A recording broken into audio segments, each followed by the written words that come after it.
To date, we have uncovered 2 passengers which was traveling on a stolen passport. Okay? And we have identified one of them, as I have mentioned yesterday, that we have identified one of them.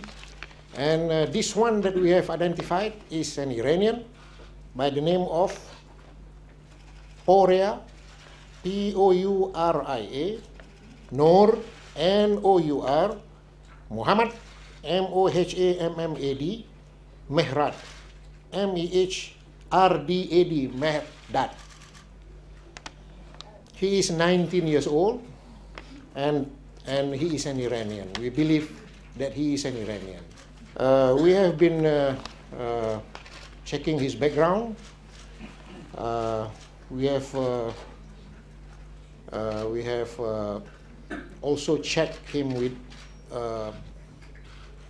other police organization on his profile, and we believe that he is not likely to be a member of any terrorist group.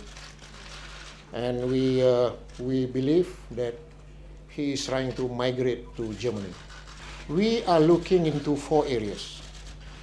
1 is hijacking, 2, sabotage, 3, psychological problem of the passengers and crew, and 4, personal problem among the passengers and crew. And we have no prior intelligence or information of any involvement of terrorists.